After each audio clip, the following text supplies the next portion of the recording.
Welcome to Swetha's kitchen. இன்றைக்கி ஸ்வேதாஸ் கிச்சனில் வெண்டைக்காய் கடையல் எப்படி செய்கிறதுன்னு பார்க்கலாம் வாங்க. நான் ஒரு 1/4 கிலோ வெண்டைக்காய் எடுத்துருக்கிறேன்.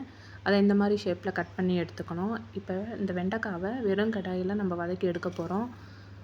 அந்த கொல கொலன்னு இருக்கும்ல, அதுக்காக தான் நம்ம இதை நல்லா வதக்கி எடுத்துக்க போகிறோம்.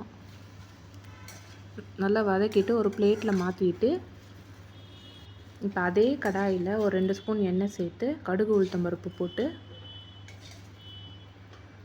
பொரிஞ்சதும்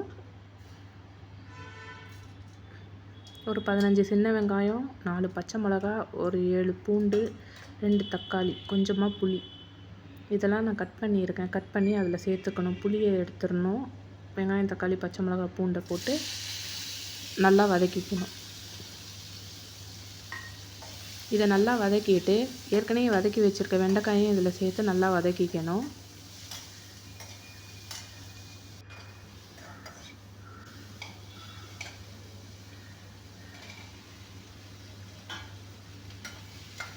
நல்லா வதக்கின பிறகு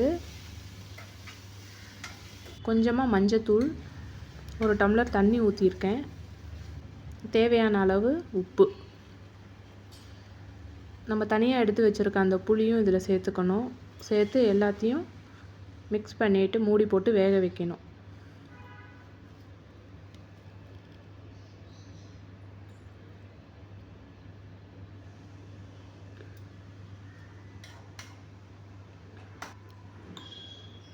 இப்போ வெந்ததும் தண்ணி எல்லாம் ட்ரை ஆகிட்டுருக்கும். தண்ணி எல்லாத்தையும் எடுத்துட்டு இப்போ மத்து போட்டு ஒரு பாத்திரத்தில் மாற்றி நம்ம கடைஞ்சி தனியாக எடுத்துக்கணும். அப்படி இல்லைன்னா மிக்ஸி ஜாரில் சேர்த்து இதை மசிச்சு எடுத்துக்கணும். இப்போ ஏற்கனவே எடுத்து வச்சுருக்க அந்த தண்ணியை சேர்த்து மிக்ஸ் பண்ணிக்கணும். இப்போ வெண்டைக்காய் கடையல் ரெடி.